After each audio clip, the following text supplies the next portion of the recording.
Okay, Okay, thank you. this is your residential book author, Eric DeLoach, and we're on American Authors and Others with another episode with the Maverick, the awesome personality. I mean, the angel. Here he is. and Rock, you got Hey. your Rock, you got your wish again. James, Rock, you got your wish again. He's back, James. And with no further ado, we're going to allow this distinguished guest to introduce himself once more. Well, I've just got a little niggle to get off before we have a lovely, happy chat. First of all, why Rod Stewart won't say neither Elton John, Rod Stewart, Tina Turner. Right. But anyway, Rod Stewart won't say. You have to introduce yourself to those that don't know I'm you. Clive Kelly, or the Captain Clive Kelly, which is known on Google, of the Trimaran Museum and Captain Kelly Museum Survival. And I've been traveling around the world for many years teaching, and not only that, but I've been filming and finding out where ecological crimes, Right. like blast fishing or fishing with bleach, injecting bleach into the reef holes to get the fish out and then killing them with a spear gun, of course, and long line fishing, but that's something else. But dynamite fishing is the worst one. Right. And I've spent 2 years in Salvador Bahia trying to stop the blast fishermen. Now, this goes on all day and till the late night hours, and sometimes during the night. Right. They blow dynamite. They throw the dynamite into the sea where the fishes are. Right. And of course, it blows all the brains out of the fish, and they all float to the top dead. Right. So I was being helped by a chap called Varela, Okay. who had his own radio and TV program in Itapuan, Salvador, Bahia, Brazil. And he was helping me so much that he got me a brand new extra fast large jet ski and brought it to me. Right. And a fake camera, a fake television recording camera. And he said, now, when you hear a blast go off, you get on that jet ski and you go and film them, or you tell me on the radio immediately, and we will broadcast it that Captain Kelly is now chasing the blast fisherman. He is in Aratu Bay, or he is in off the coast of Salvador Bahia. Right. And then we'll get the Coast Guard, if we can, or other people that want to stop this blast fishing, because it's very dangerous. When they let off, I'll just take my coat off. When they let off a blast, it kills the fish. But if there's anybody else in the area, the blast carries under the water like it's a thud. It's very dangerous. It's a thud that travels underwater. Okay. So if there's any children, dogs, or young people, or even ducks swimming, then it actually blows them up. And my first mate had his ear tympanos blown in, so he was deaf. Another child had her eyes blown in, so she was blind. And I had the bottom of my boat. They were trying to kill me after a while. So they placed dynamite under my trimaran Survival. Okay. And they did that on New Year's Eve so that everybody would think it was fireworks or something. And then they punctured my rubber dinghy, just one side. So one side was still inflated. And whilst I was asleep, they blew the whole bottom, not the whole, but the size of a grand table, a dinner table, hole out of my vessel, my trimaran. And they thought they would sink it and then kill me. And that's why they deflated the dinghy, so I wouldn't save my life. But my boat doesn't sink. I built it in a special way with a special material called Airex foam, which is like a surfboard, okay? One of these new surfboards. And it's a closed cell foam. Right. And so if you have a hole, it still keeps you floating. Right. And you only sink a little bit, maybe 1 foot. Mm-hmm. Well, it didn't sink and I got blown out of bed. So I jumped over the side to get into the dinghy. And as I tried to get it going, I realized it was full of water. And then suddenly I heard somebody shout, "Help, help." And I looked across the bay and a light went on, a torch. And somebody was in the water with an overturned sail on top of him. It was a sailing canoe, right, screaming for help. So my reaction was to just go and try and help him the best I could. So with only one side of the dinghy inflated, just one side, you know, and the other side was flat and full of water. Right. I managed to go across the bay. And when I got to the bay, the guy was waiting under the sail, which was on his head. And as I got near, he shot a bullet at me. They were trying to kill me. Now, this was all recorded by the TV producer, called Varela, Varella. He's quite well known, or was known, in Salvador Bahia. He had his own Itapuan radio television, so it can be checked by him. Now, what's really niggling me in England now is I've been here 20 years now. When I came back to report about the dynamite fishing and the acid fishing and the bleach fishing, and also where all the world pollution comes from, I mean, all the plastics and the flip-flops and all that stuff, the bottles, plastic bottles, the syringes, all these things float, the toothbrushes, the ear picks, the tampons that women use, the baby's diapers full of excrement.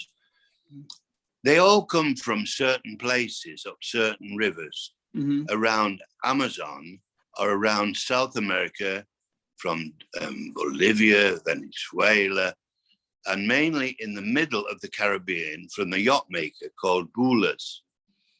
Now, Bulas is the worst offender because he builds boats out of fiberglass. And I was kept prisoner in Bulas with a broken leg for 1 year because I told you before that Mick Jagger's cronies tried to sink me, but they didn't know it sink, but they managed to break my legs. Right. And I was lied up in the only house, the only place I could get, and I couldn't complain because they'd taken all my money and everything, you know. Right. So I was on a drug dealer's floor whilst he was selling and growing, and so I was like lying in the middle of a jungle of marijuana. Right. But that's the only place I could get, you see. Right. What I'm trying to say is Mick Jagger tried, not him, the name of the guy was Brian Matthews. Now, he looks after the island of Mustique, right, where Princess Margaret, David Bowie, Mick Jagger, and many more have their homes. Okay. Well, I was on the next island to that called St. Vincent. Right. Next to me is that, what's his name? Bill Gates. Right. Right next door, every morning I'd lie in bed looking down at Bill Gates and his woman. I'm totally nude, of course, because they were in an island below the island that I was on. Right. So-called hospitalized. Right. And that's where he got married. I took the photographs and you know, all sorts of people were there like, well, should I mention it? Should I? I mean, it's Matt Prince, Andrew, Jeffrey Einstein that's just been killed. By the way, they both sailed with me on my trimaran when I was chartering. I was the charter boat, day charter. Right. From St. James, where is Jeffrey Epstein was. Right. Well, So what my biggest niggle means upset, Right. and a terrible humanitarian crime is taking part and still going on right this minute, is because GB News, which is a new television program, which is taken off like wildfire. They've already got billions of viewers. And it's a good thing. It's a good program. What it is a program where they've got all the best announcers to come together, and they talk out the news as it comes up. They tell, if there's a thing says there's a fire in so-and-so in an island of Las Palmas. Well, they'll explain what's going on in detail, and really it brings some humor in it or some seriousness in it. Now, BBC, they have also blocked me, as you know. The CEO, John Clayton, is a Masonic leader, Masonic Society. Okay. He is a friend of the Duchess of Lancaster, who is the friend of the Queen of England. And the Queen goes and stays with her, usually every year. Okay. So when I complain about Morecambe Bay being full of poison, which it is, because it's unloaded from the big ships in smaller boats, and half of the stuff, because they take it out with those diggers, dig down off the big boats into the small boats. Well, a good amount of it drops into the ocean through the teeth of the digging machine. Now that's pure poison. It's guam to make fertilizer. Now, everybody knows that if you use that right, you can make explosives as well. Okay. Now, a few months ago, maybe 6 months now, there was a big explosion in the east. I think it was somewhere, Iraq or somewhere around there, killing a lot of people. Now, last week, I went to Lancaster Dock and I took photographs of piles of this explosive material. Still piled up on the floor. And when the wind blows, it blows into the sea. So the whole of Morecambe Bay, and all along the coast of England, going north, because the tide runs north, it is killing the seals and the puffins and the dolphins and everything, seagulls. And so I reported that. I also went to see the ship's pilot. That's the man that brings in the lighters, the smaller ships with the stuff on board. And I interviewed him, and I've got an hour-long interview on tape where he says, yes, that's poison. But when I tell the captain of the port and the police, they ignore me because we're messing about with the Masonic Society. And they're all powerful in Preston, in fact, in England. Therefore, that's why you can't tell anything about the Duchess of Lancaster.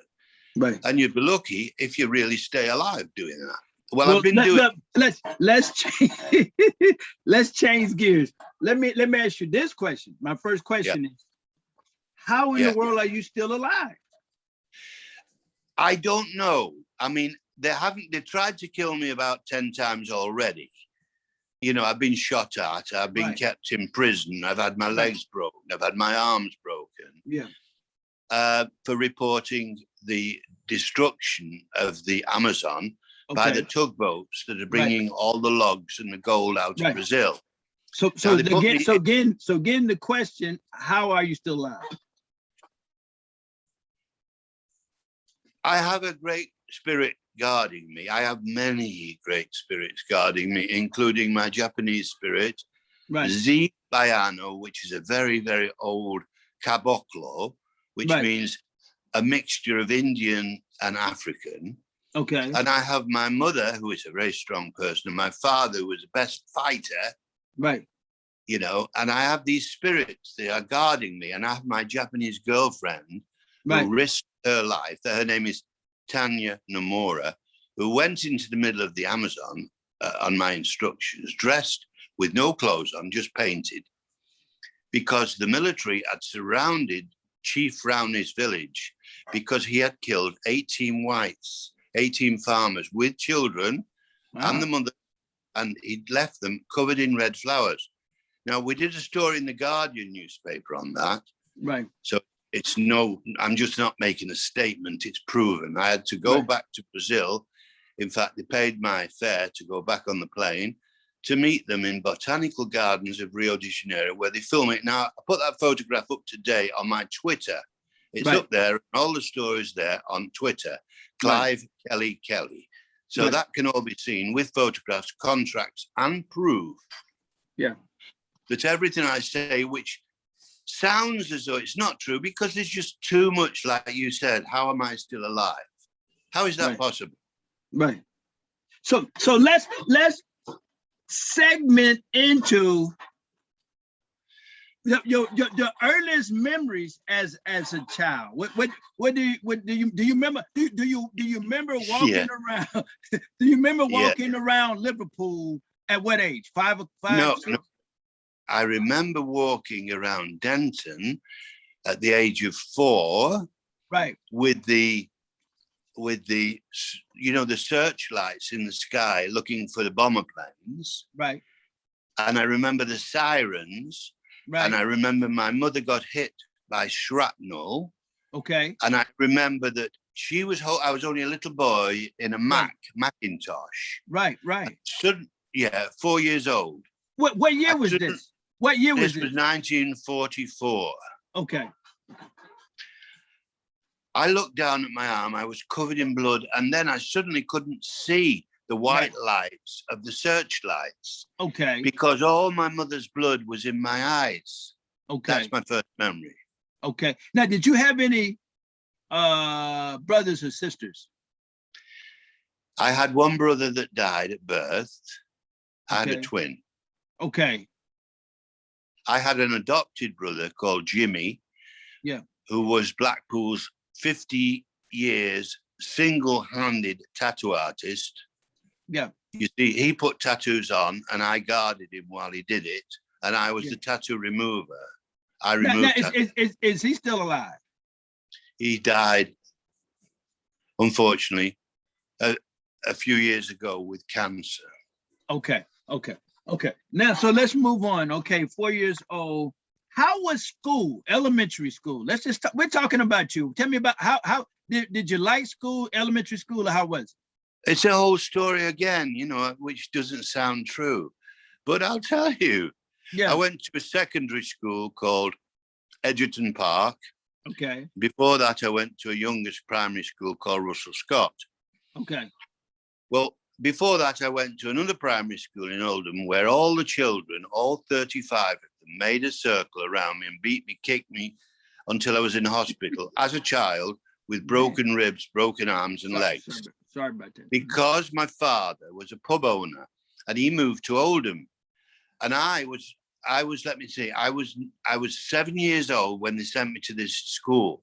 And all the children thought I was a German come to kill them because I didn't speak with a real deep, that nose, northern accent. Right. I spoke with a slightly posh accent, so they didn't know what that meant and said, he's a German, let's get him.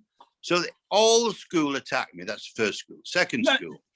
Do you have? I'm going to the second school. Well, let me ask you this. Do you have some German in you? I don't know. Okay. I've got some Spencer in me from Diane Spencer, Diane, the Queen, the Princess of England. I'm named Spencer. Right. Well, I do know, like, if I'm correct, if you tell me if I'm wrong, you would be the expert, that some of the royals, all Germany and Russia, all of them are related, right? Right. The Queen. Through marriage and stuff like that. The Queen's mother, German. The Queen's mother, German? Well, we see Spencer wasn't royal. I mean, she only became Royal Diana, who I knew. I knew her when she was 14. Okay. Princess Diana. I mean, I took her to sleep in the box in the Volkswagen van out of London because she was on a bad LSD trip. That's a lysergic acid, by the way. At the age of 14 in the palace, the Roundhouse in Camden Town, London. Okay. And I rescued her. So let's go to, So let me just, you asked me a question about the second school. I'll just leave out Russell Scott, where I chased everybody, all the children and all of the teachers out of the school because I turned madder than mad. And then I would be about 8 years old. Okay. Now the third school, right, is the third school, Edgerton Park. Okay. Edgerton Park. Well, I was a top fighter in Edgerton Park, and I floored the PT teacher because he tried to grab my bottom in the showers, and I put one on him and knocked him out. So I got thrown out of that school. Right. Then they sent me to nuns' school, just nuns, right, to punish me. right. And the nuns hit me with sticks. So I broke the stick on the nun's head. Then they threw me out of that school. Oh my God. And then they sent me to another school. First of all, they sent me to Strangeways Prison in Manchester. Okay. They shouldn't have done that because that was just for hard case criminals over the age of 18. Right. But the Denton Council decided to send me there, right, where I had to fight everybody in there because they thought I was Ian Brady's friend, and I wasn't, because I came from the same place as Ian Brady, the Morse killer. Ian Brady and Myra Hindley, you might, if you look that up, you'll. And he stabbed me in the shoulder here. Wow. Ian Brady. Yes, he did. He stabbed me. And it's in his book, there's an autobiography, Ian Brady, and he says he stabbed a man in Manchester, and that was me. Now, why did he do that? Why did he do that? Why did he do that? Well, because I was a dancer and a fighter. Right. So I was the best jiver, bebopalula, bebopalula, she's my baby, bebopalula, don't mean maybe. You know what I mean? So yeah. They were doing ballroom dancing and I was jiving. Right. And it was too soon for that. I mean, it was the time when they closed all the cinemas because Bill Haley was on, his first film that came out in England. Everybody started to wreck the cinema. Right. They pulled all, so he was, Bill Haley's music was barred from England for a while. Right. And that's why. Because you were dancing, he stabbed you? That's right, because I was jiving. He didn't like you. He didn't like you doing that. No, he was jealous because I was getting all the attention, and he wanted all the attention because he was Ian Brady. He was the Moors killer. He killed about eight children, didn't he? Killed them and buried them on the moors. And he wanted to be a celebrity in the jailhouse. Yeah, that's right. That's right. He had a psychological problem. So when he stabbed you, what did you do? Beat him up or what? Yeah. He didn't realize what he was doing when he stabbed me, I tell you. I put him down. And then he came looking for me with a gun. Okay. Right now, I got myself a slug gun, the best ever. Right. It was hand-built rifle. Right. And I shot him in the head. So I shot him in the head? Yeah, in the head, because he shot at me with a high-power shotgun. Right. This is sometime later, weeks later. So you didn't kill him, did you? Did you kill him? No, I knocked him out. No, I used a slug gun, a high-powered slug gun. That's not a bullet, it's a lead pellet. Okay. But I hit him right there. Yeah. And it knocked him out. Yeah, he didn't bother me anymore.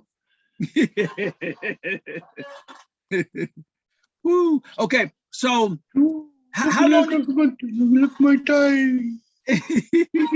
Now tell me, how long did awesome? How long did you? When did you come out? When did you come out? Good job you asked me that. Yeah. Good job you asked me that. We want to know. Everybody wants to know. Because they brought me out after a few months, after I'd beaten up everybody, they put me in a straitjacket. They broke my arm and then put me in a straitjacket and left me 4 days in a padded cell without food. They gave me water, but I could only lap it because my arms were tied like that. Right. So then the Denton Council decided to send me to TS Warfleet, which means training ship Warfleet.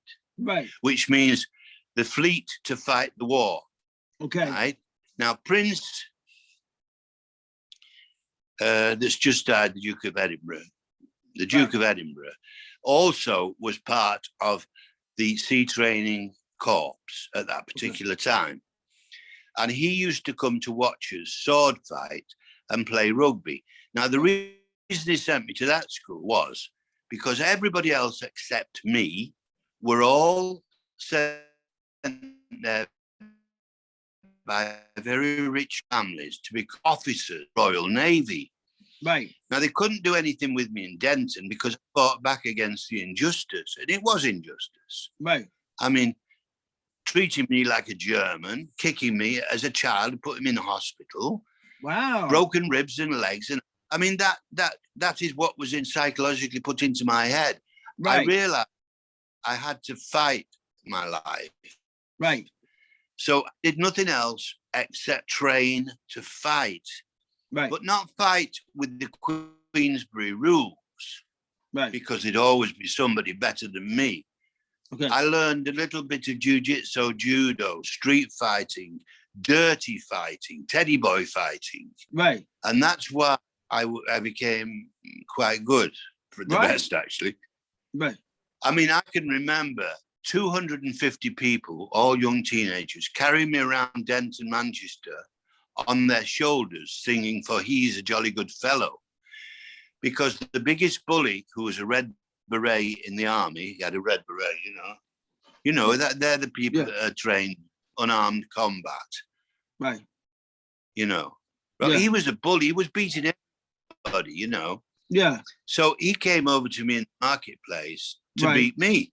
Right. Because, so I turned around and put him down, had him screaming. And the police were watching all around the marketplace, didn't try and stop. Because they thought, and they'd planned it with this bully, put Kelly down. Right. The police didn't like me for my, they couldn't make me afraid of them. Right. Now, I might sound like a lunatic. No, with all this chatter. But it's all true. Yeah, I believe you. So then, okay, they thought this guy was going to put you in your, quote unquote, put you in your place, but you put him down on the ground. That was his place. Well, yeah, because I knew how to fight in all those jiu-jitsu, judo, tai chi kwang, all the dirty fighting and street fighting, which includes biting and grabbing the balls and all the dirty stuff. Right, right. But if you fight, like for instance, I had a guy tried to stab me in Preston when I opened the Catacombs Club. Right. No, but now what happened to this guy? We had a go on. What happened to this guy? Yeah, well, no. When you knocked this guy down, what did the police say then? They all came over and said, congratulations. Now get yourself home. And all the kids came around. Somebody set a firework off in the toilet to call everybody from the coffee bars and the pubs. And they all thought I was the hero of the town and picked me up onto the shoulders, and started singing, "For he's a jolly good fellow, for he's a jolly good fellow, for he's a jolly good fellow." And so say all of us, so yeah. And walked me around the town, so everybody knew. Right. That's why the Denton Council sent me to TS Warfleet. Right. So that all the officers there would punish the teddy boy. Shut up. Hey, Bluey. Shut up. Hey. So would punish the teddy boy from Denton. They'd already sent me to Strangeways, hadn't they? Right. What else could they do with me? So they thought for the people like the Boris Johnsons right, and the David Camerons to beat me up. Right. But they didn't. Unfortunately, they tried. Right. They painted my whole body with Jay's toilet fluid. They shaved all the hair off my private parts and under my arms and my head.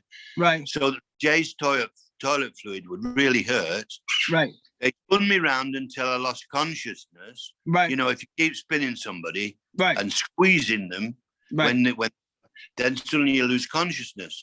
And I was in so much pain. Now, this is what the officers did to me to try to tame me. Then they burnt my bare bum on the open fireplace. So Right. roasted my bum. Right. And then they made me play rugby in the next few weeks after I'd got a little bit better. Rugby with no rules whatsoever. The only rules were for them to attack Clive Kelly and make him, hurt him. Right. This was all part of the system of England. Right. I was against the system, and I still am, unfortunately. I don't want to be. Right. I don't want to be. I never did want to be. But they thought because I was a bit posh, I was German, and that's where it started. Yeah. So how did you, now, here we go. You're still alive now. How did you survive? I'm alive now. I'm alive now. I've had this leg broken. How did you survive the rugby? How did you survive the rugby or whatever? That is with them, what happened there with the officers? How did you live? How did you survive? Well, I survived by being beaten, cooked, kicked, but I got through it. But then after, when it got a bit too difficult and they broke one of my arms, right? I escaped. I escaped after 6 months of torture. Right. I escaped with no clothes on, run 25 miles across country, swimming through rivers, running through bogs and forests and swamps. Right. Till I got to a Royal Navy college where I snuck in and stole a uniform of Royal Navy, went to the train station. Right. And I got no, I didn't have to pay a fare because I was Royal Navy, returning back to my vessel. Right. So then went to London. Now listen to this one. This is a good one. This is one really hard. Now, how old were you? Just listen to this. Just 17. Just listen to this. Okay. I went to the King George's Hotel in London, and the other one called the 3 Tons. Right. In my Royal Navy uniform. Right. I went to the desk and I asked for letterheads, please. I'd like to write a letter to my friends. So they gave me the letterhead paper, which, the official hotel paper. I then went to a typist pool and paid, in those days, it was 10p a copy.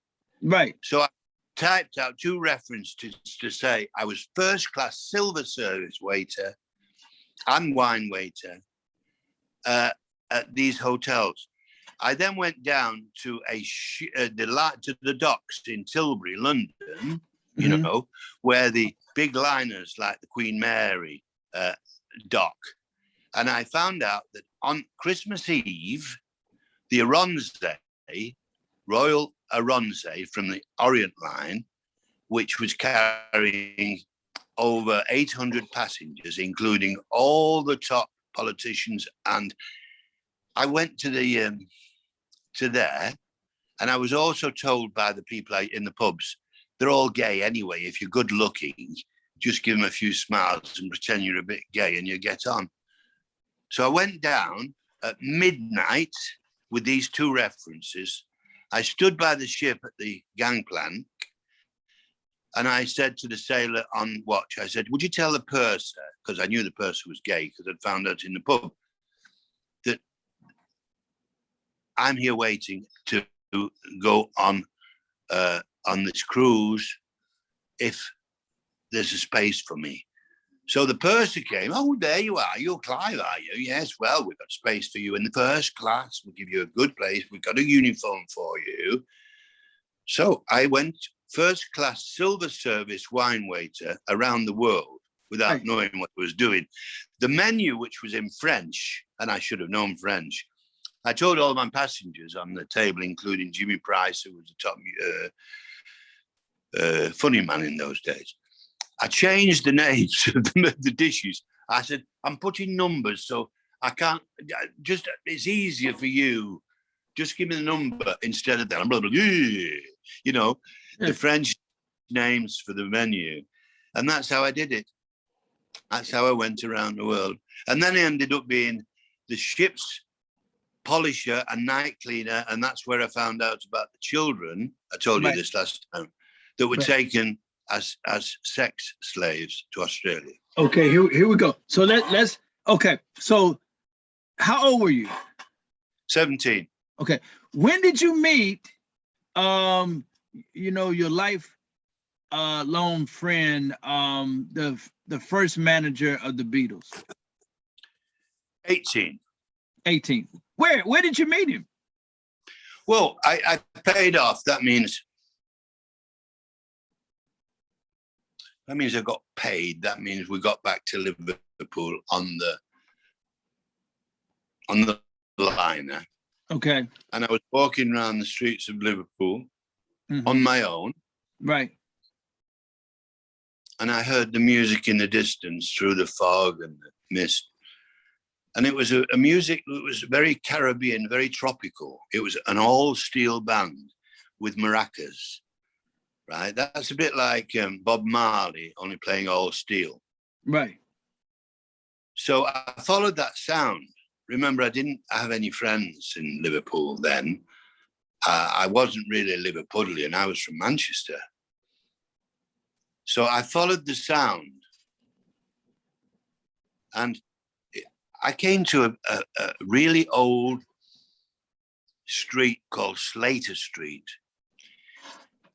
You know, last century. And there was an old building with a big, strong man called Tommy Hartley on the door. And the music was coming from the grid in the pavement. And I said to Tommy, I didn't know his name was Tommy. I said, hey, you, I've just come home from Australia. What's that music? He says, that's the old steel band down below. He says, but you can't go in because it's only for students and nurses. So I said, well, I'm a world student. And anyway, I don't want to come in. I want to earn some money and help you on the door, I said, because I'm a good doorman. And now Tommy was the best boxer in Liverpool. He was called the Voice with a Punch. Okay. Because not only was he the doorman of the Jacaranda Club where the Beatles started, he was Liverpool's top boxer. Okay. So he said, well, how good are you? What can you do? I said, well, give me a chance. I know jiu-jitsu and judo. I said, I know a bit about street fighting. I've had a few lessons in boxing at school. In fact, I put the PT teacher down. I decked him. He said, well, professionally, he's well known. I said, well, I decked him. I decked him. Mm-hmm. You know, I decked school hard case. It was the PT teacher, which means physical training. Okay, PT, the physical training. But he was gay. He only wanted to me up, you know what I mean? So I give him one. Yeah.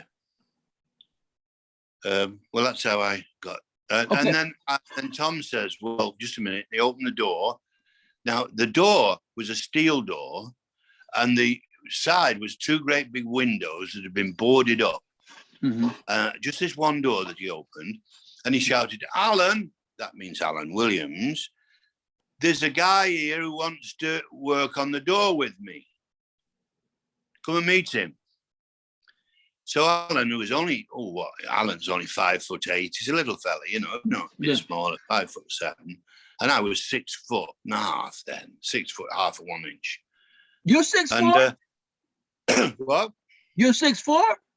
No, 6.5 inches. Okay. That's still a big guy. Okay. Good.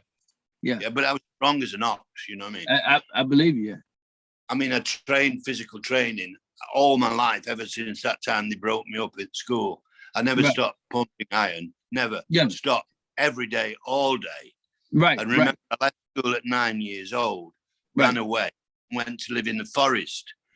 So instead of learning school, things like algebra and English and mathematics, I was learning how to survive in the forest. Okay. How to fight. How to fight bears that came to the forest that tried to seduce me. Right. How to put them down. I did at least one a week for quite a while, you know? Right.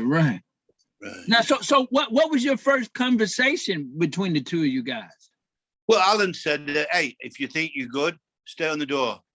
We'll see what happens. Right. So I stayed on the door and we had a few fights. People come in gangs, you know, and me and Tommy together were a good team. Right. You know, Tommy would start boxing them and I'd bite them from the feet upwards. Right. You know, you had a lot of fun, didn't you? Did you have a lot of fun? Yeah, then Allan Williams invited me to go and live with him. Okay. But he didn't tell me when he invited me to go and live with him. He only had one room in a big house that was owned by his wife, Beryl, Right. who rented the other rooms out to theatrical people. Right. So Alan and Beryl had a big double bed, and I slept on the couch, the sofa in front of the fire. Right. And Alan and I became great friends, you know, because of that sort of thing, and drinking mates and making things. We made bagatelle tables, all sorts of arts and crafts. We made things during the day that we could sell. You got it? With other well-known people in Liverpool, like Derry Wilkie. Okay, so what did, at that age, what was your drink of choice, and what was his drink of choice?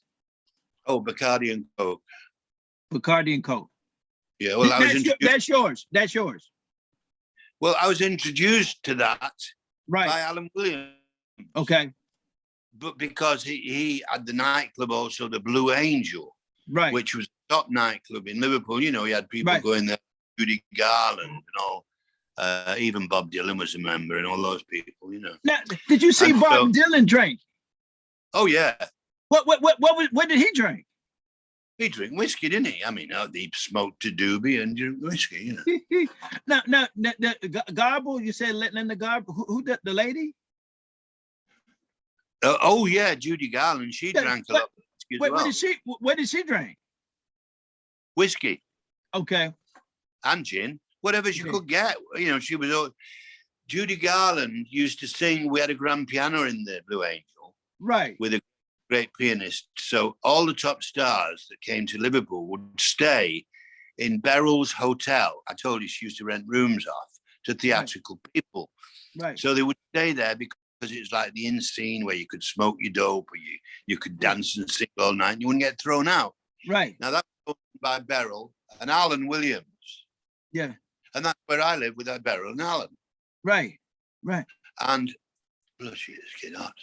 Yeah. Now tell me about what was John Lennon's drink of choice? Oh. Well, you see, beer. I only saw him drink whiskey, you know. I saw him drink beer. What type of beer? Well, mild and bitter. Yeah. You know, when you go into a pub in England, you'll have a bitter to start with. It's a bitter drink, and it's a pint, but it's very refreshing. Okay. And then if you're a little bit, you know, you might have a mild. Right.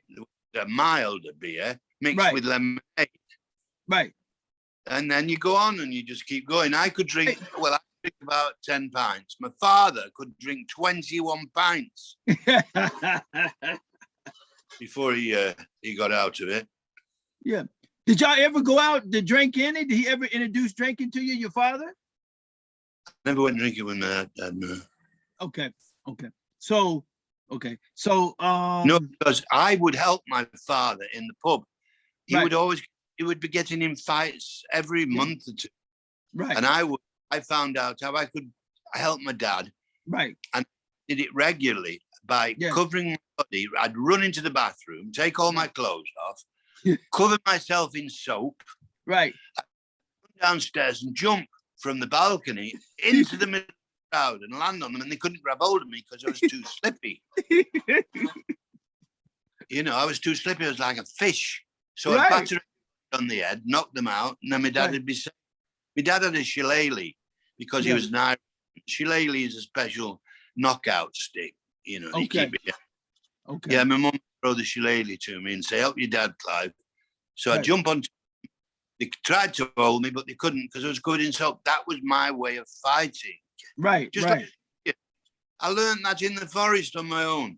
You got it, and you're in your book. You have to tell all of these stories. They're fascinating. Well, yeah, I suppose so.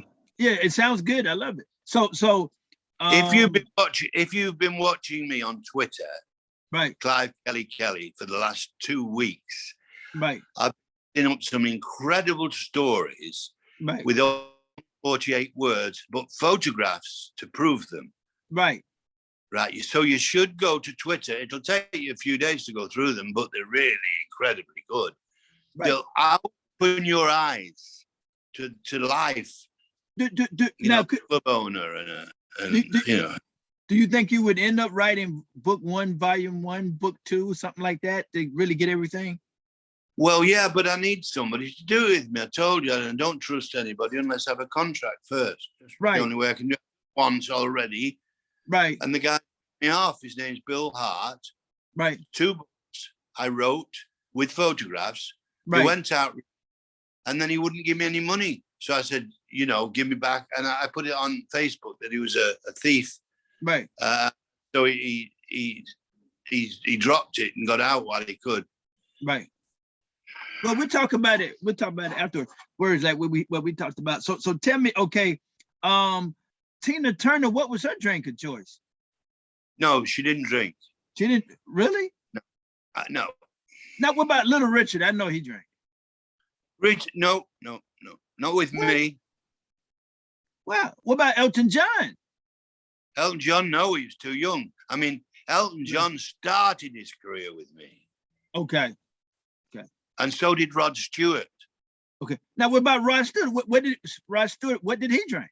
Well, I never saw him drinking anything, but you know, we all had to go on the doobies. You know, that was the way we went. You know, the way we paddled out, not with alcohol, but with doobies. You know. Okay. Now, what about Paul McCartney? I've never seen Paul drink. Interesting. Hey, listen, what about Ringo? What about Ringo, the drummer? Let me just I've never seen him drink either. Let me just clarify something to you. Okay. The clubs that I owned didn't sell alcohol, none of them. Are you serious? No, they were coffee beat clubs. Okay. Not licensed for alcohol. Okay. So the only club that was licensed for alcohol was the Blue Angel, but that was owned by Allan Williams. Right. And the Variety and Artists Club that we owned together. Right.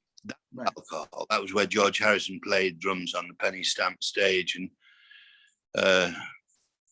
the stripper was waggling a bum in his face, and he got very. Anyway, that's another story.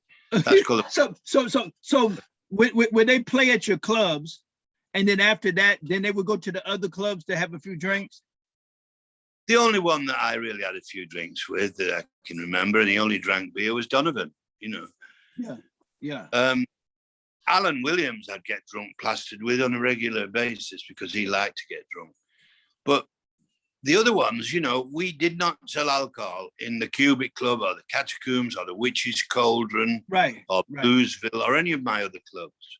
We sold coffee. Now, if anybody wanted to get drunk, they would bring a small bottle of whiskey in with them hidden away in their back pocket and buy a Coca-Cola.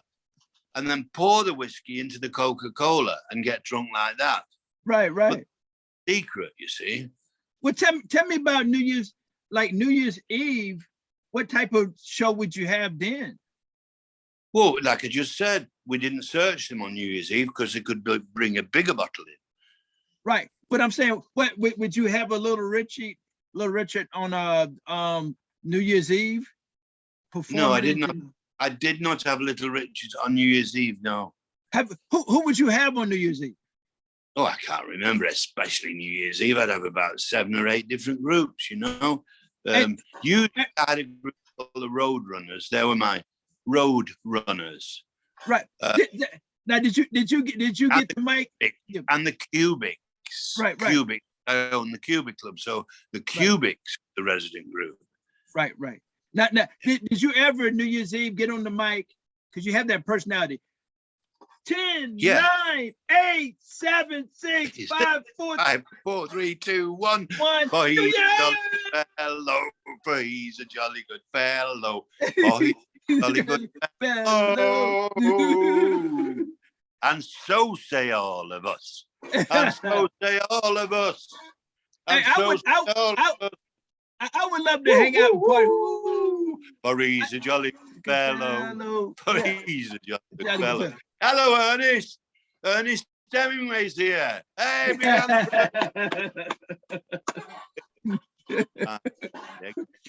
So I mean, would you go out with Allan and have some drinks New Year's Eve, New Year's night or something later on or something?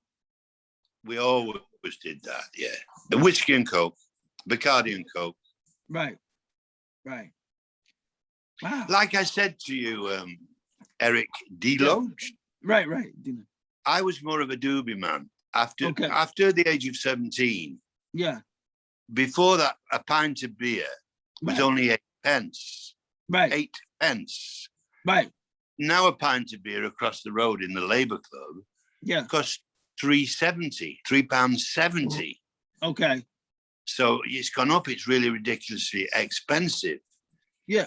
What are you going to do? What are you going to do New Year's Eve this year? Well, I'll be staying at home, won't I? I mean, I'm not going out where there are fireworks and loud music. Right. Because I'm the first one that people would pick on, and I can't fight back anymore. Right. You know, I don't exactly dress or look or talk.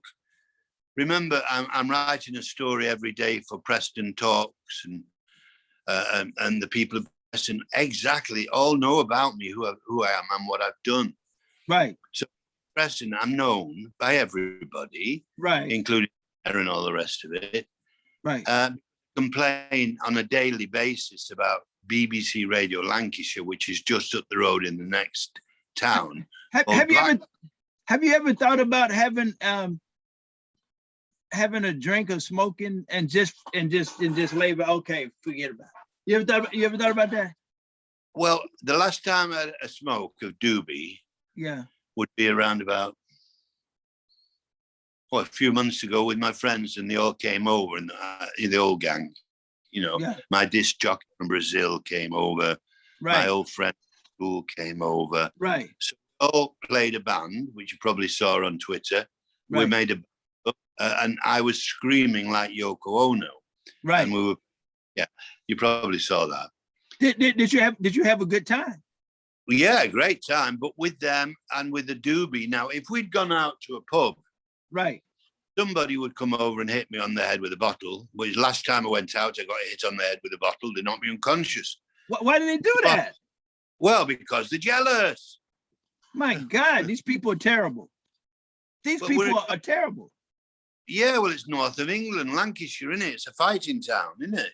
Oh, you have to fight. You have to fight to walk around, huh? Oh, you have to fight, or you have to be like them, and go on football games and Tell me about. I saw you on one time on Facebook, and you were playing your instrument, and this band was playing. Tell me about that. Well, that was, I was screaming. Was I screaming? Yeah, you were playing some type of instrument or something, or singing, and this big band of young people were playing, and you guys were playing together. Oh, that was in Preston Town Centre. Yeah. Yeah, no, I was playing the Amazon flute. Okay. And they were playing the drums. Yeah. And that was a celebration to commemorate Preston. And there was a big flag made by Preston Council. It was about the size of a house. Right. And it was hung up on the old Victorian library called Harris Museum. Right. And it said exactly this in great big letters about the size of me, each letter. It said, learn to make something. Right. And that's because when I had the exhibition at the Harris Library about my father owning the Moorfield Engineering that made the wings for the Spitfire aircraft, I had a vision of my photographs because they checked it all out and found out that my father, in fact, was the engineer from AV Row, which is now Hawker Siddeley, that make all the jet planes that fly over England. So my father was the first aeroplane designer for that. So they put it up, and then the library and the council of Denton asked me, "What would you like us to put up in front? Because we're closing down the library museum to refurbish it. So we need to put up a great big placard." So I said, well, just tell the people of Preston to learn to make something and sell it. Right. So it's there. You can see it on my Twitter account. I put it up several times, the photograph of me in front of it. And so the council heard me at least Harris Library heard me. The council are still with John Gilmore of BBC Radio Lancashire, who ignore me because I tell about the pollution of Mogul Bay, which is killing animals, and the Queen of England is a friend of the Duchy of Lancaster, who protects the farmers because they are sheep farmers and they pay the tax to the Queen. So let's go back to so you were at the door. When did Allan when from being at the door? Oh, I know a little story. I'll tell you. Well, let me ask you this. You're asking about well, I want to ask you. You were at the door, okay? Yeah. And you're doing a good job. You're having fun. When did you? Yeah, but no, I want to ask you from the day, from the time of being at the door. When did you decide a great idea? Well, now I'm going to own some of these clubs. I'm not just going to be the door. I'm going to own. Already owned one when I was 13 with Lonnie Donegan. Okay. I opened my first club in our basement in Denton, Manchester, at the age of 13. That's another reason the Denton Council didn't like me, because they didn't like skiffle music. Okay. I've got to tell you this story quickly. There's a few clubs that Alan and Cilla Black, who was my friend, and she's a girl, so you can call her girlfriend. Right. Alan, Cilla, and I used to go to was called the Corral. Now that was the best rock and roll club on our side of the River Mersey, the Birkenhead side. And whenever we went, they announced on the microphone, and also they put it into the visitors book, the CAC don't pay. We were always invited free of charge. And the CAC meant, that's it, Clive, Allan, and Cilla Kelly. Okay. CAC. So instead of saying Clive, Allan Williams, and Cilla, they just said the CAC gang. Right. I just mentioned that. Cilla Black was a great girl. She used to sing in my clubs for free and help out, serving the coffee. And I was a friend of her dad's, and I used to go to her house and sing alongside her mother on the piano with Cilla and the dad. Yeah. Right. So 14 was the first club. How old were you with the second club? I opened my first club at 13. Right. And then I opened my second club, which was the Catacombs Cavern Club in Preston, which there's a film all about that on YouTube. You can look that up. It tells you, shows you how I made it, everything about it. It's also on my website, www.cktbmm.com. That's Clive Kelly, the Beatles manager's minder. Right. I opened my next. Yeah, go ahead. At exactly the age of 20. Okay. So I worked on Jacaranda Door for a couple of years then, didn't I? Between the 18 and 20. Right. So what did you go to the bank or something? Well, they knew your dad, I guess. You went to the bank and said, look, I want this building over here. I want to open a club. Give me some money. We're going to open this club. How did it work? How did it go? Not like that. Nothing at all like that. Okay. I had to drain out.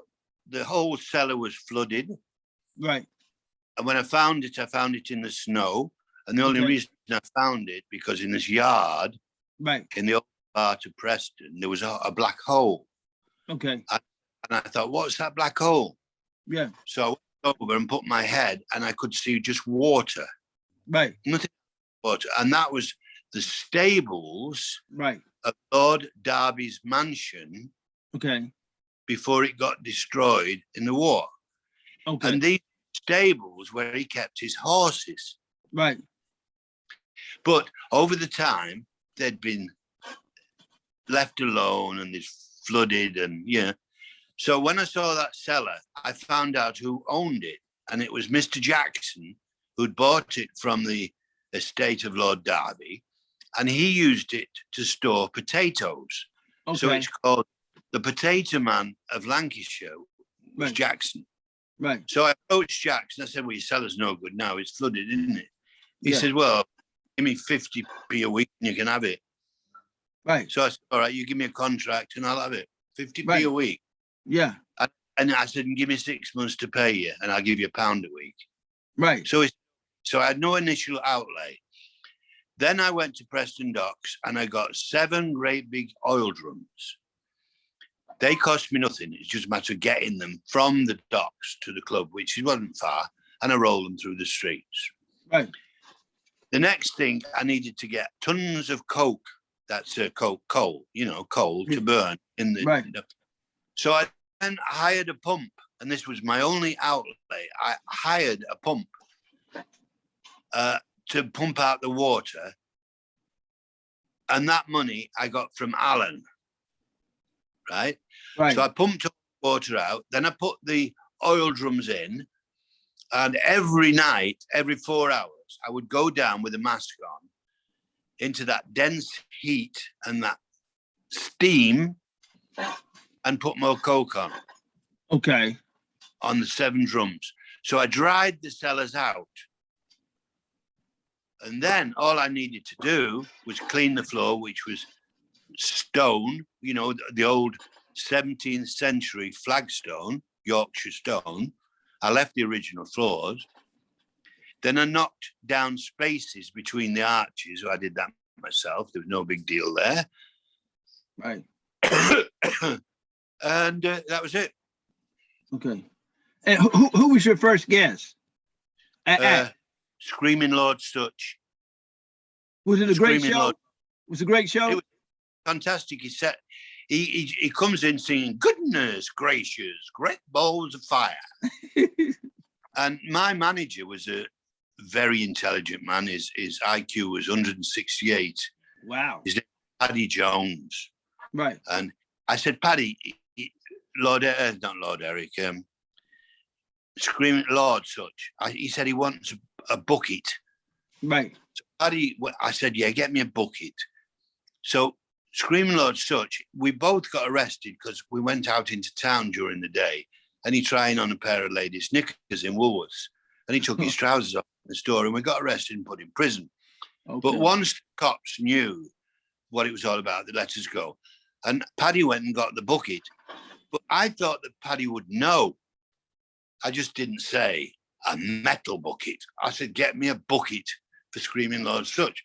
Because Screaming Lord Such tell me what he wanted a bucket for anyway. Right. So when he got the bucket, he went back to his van and filled the bucket with gasoline-soaked rags. So when everybody took, he said, now turn the lights off. So it's pitch black. And then he suddenly makes it with a torch in his hand. Right. And it's horrible because it's Screaming Lord Such. And he's got to make everybody afraid, Right. Is it before Alice Cooper, that type of act, a horrible person. And he threw the torch into the bucket. Right. Well, the bucket should have flamed up and the rags should have, given him the flames he wanted. But Paddy had given me a bloody plastic bucket and it melted and set the floor on fire. And the walls, because some of them were wood, I'd put some boards up with posters on. Right. So everybody's, there's a fire, we've got to run. You know what I mean?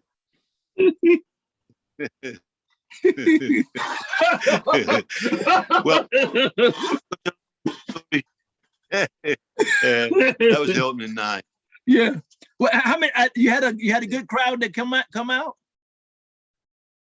300 people was in there, packed in there. Wow. On the first night, right, I made £937, I believe, in selling Coca-Cola, so they could put it with the whiskey and get drunk. Right. Coffee, coffee. Right. And hot dogs. That's all I sold.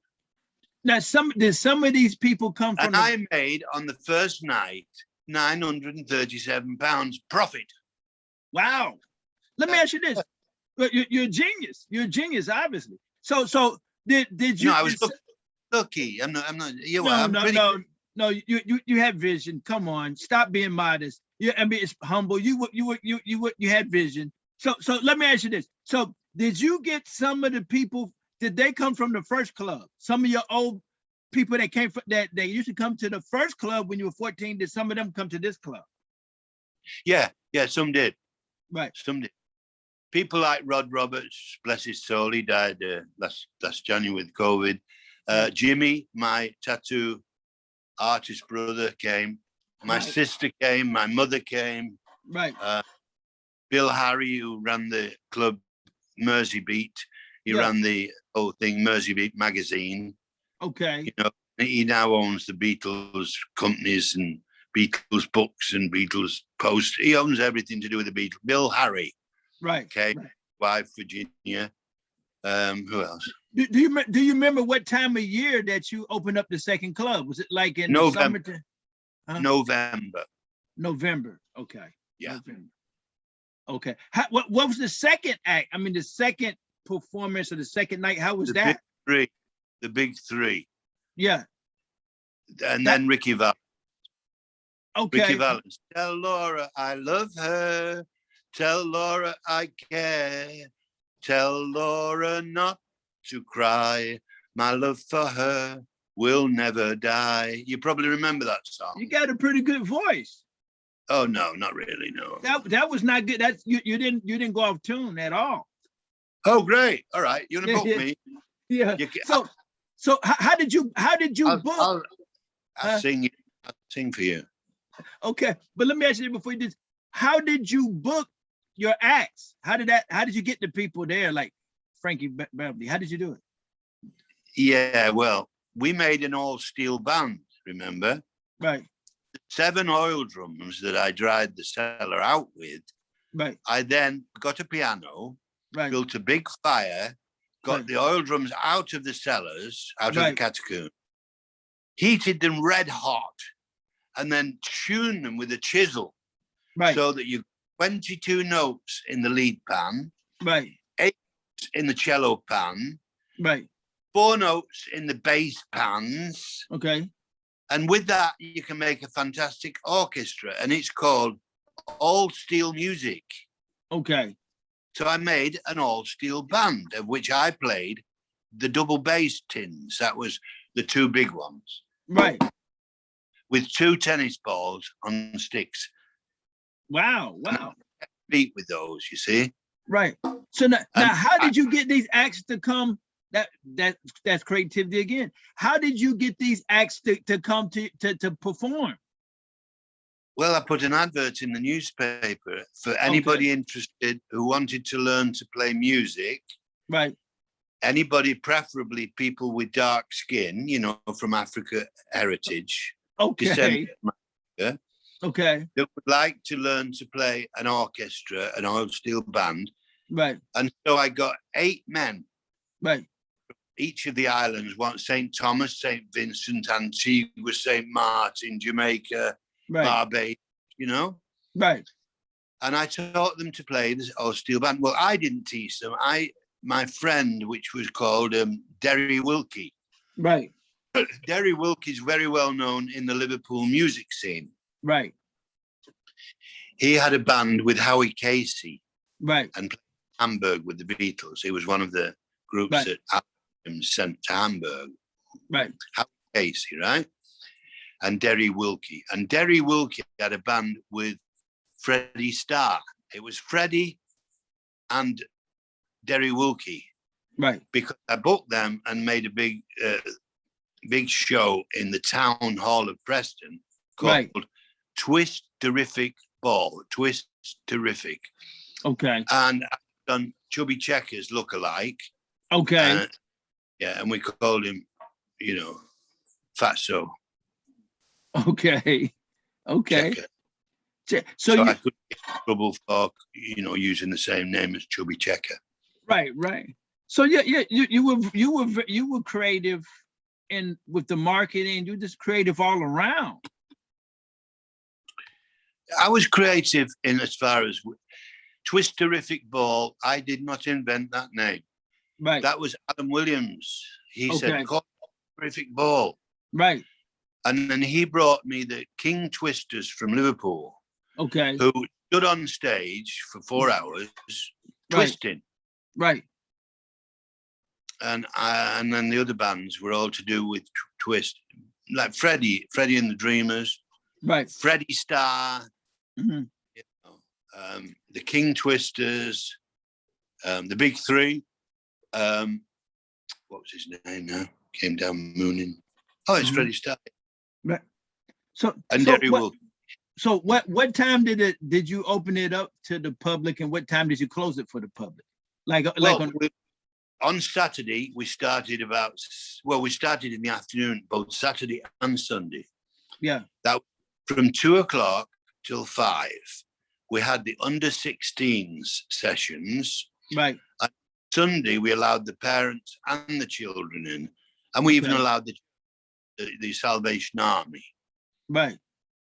On Saturday night, we opened again at 8:00 and went right the way through till 7:00 the next morning. Wow. Yeah, non-stop. So the big hit. Band after band. I always had 7 bands on a night, 7 different music groups. Wow. So the big thing.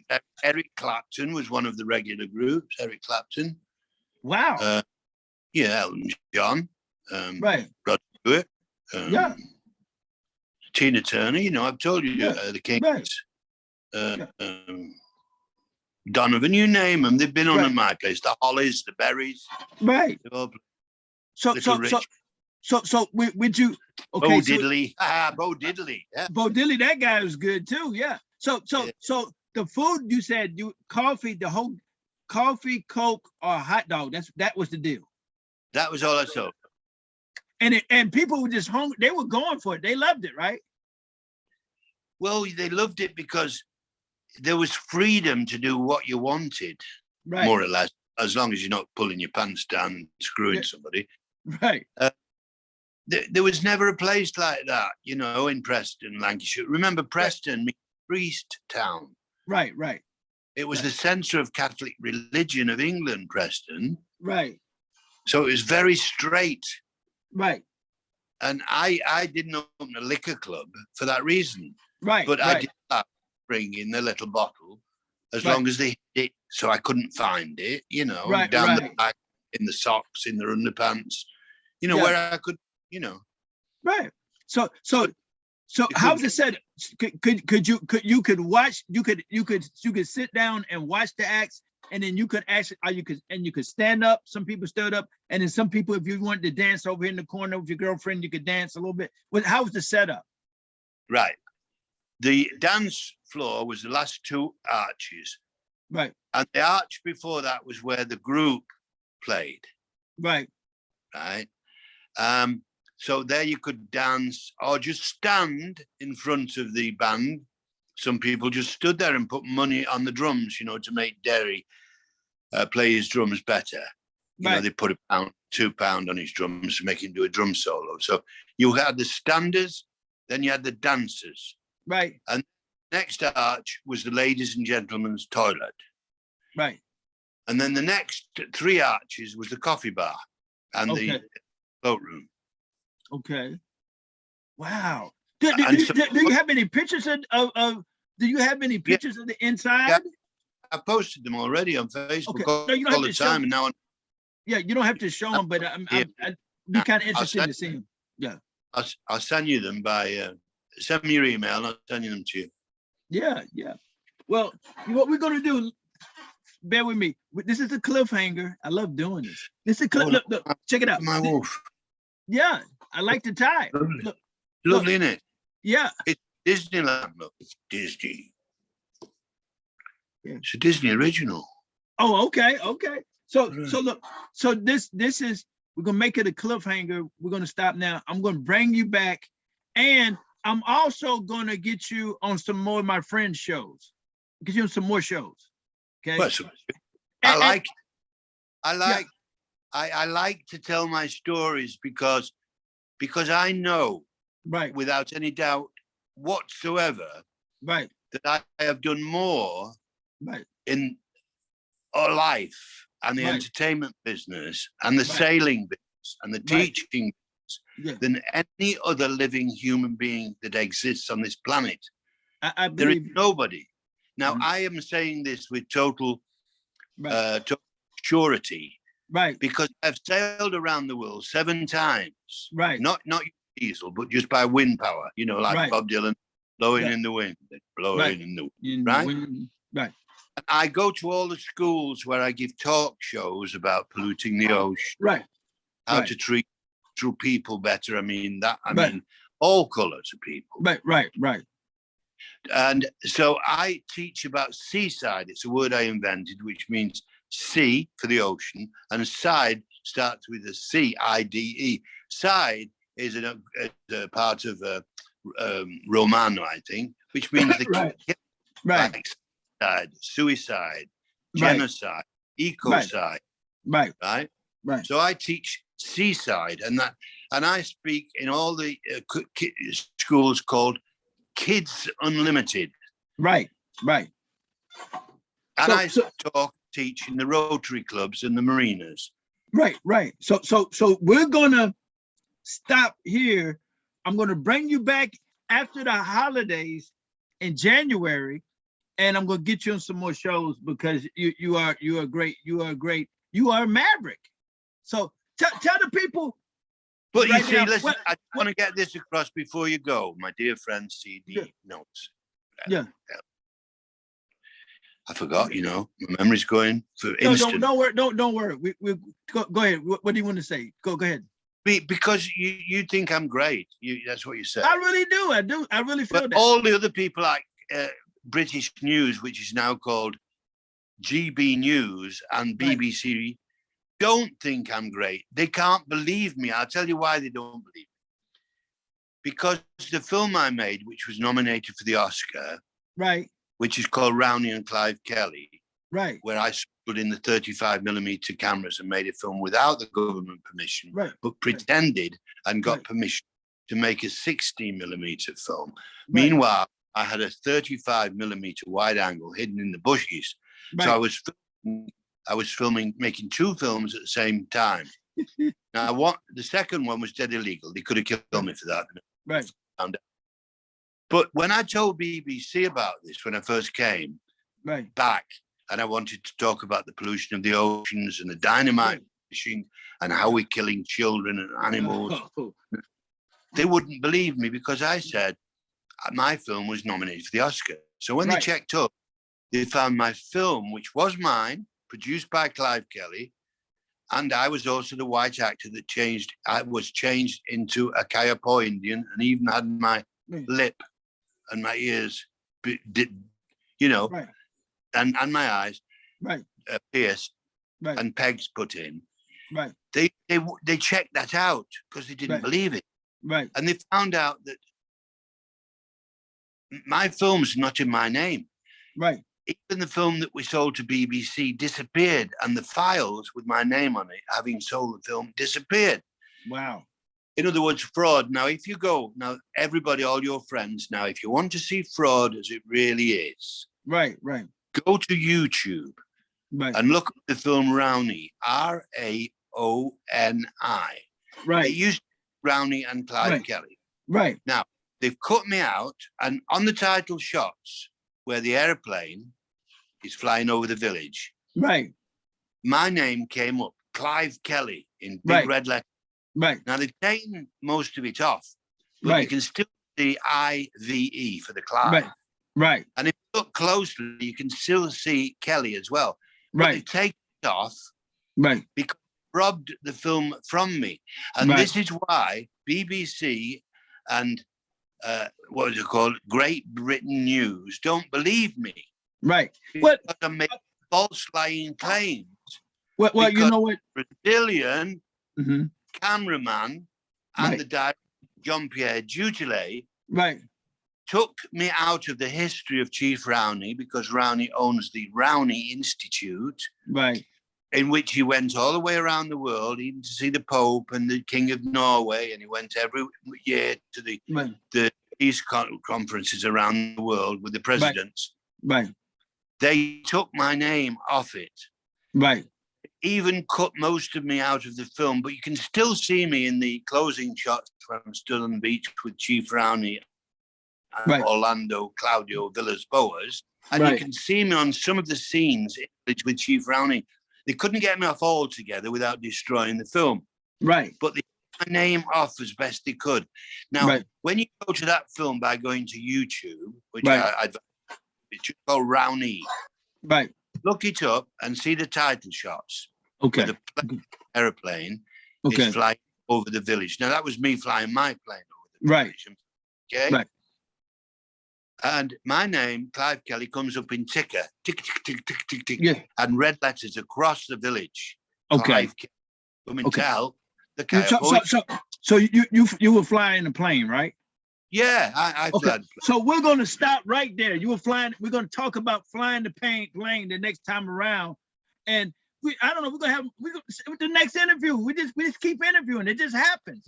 You're a very exciting guest. We're gonna people. He was flying the So plane.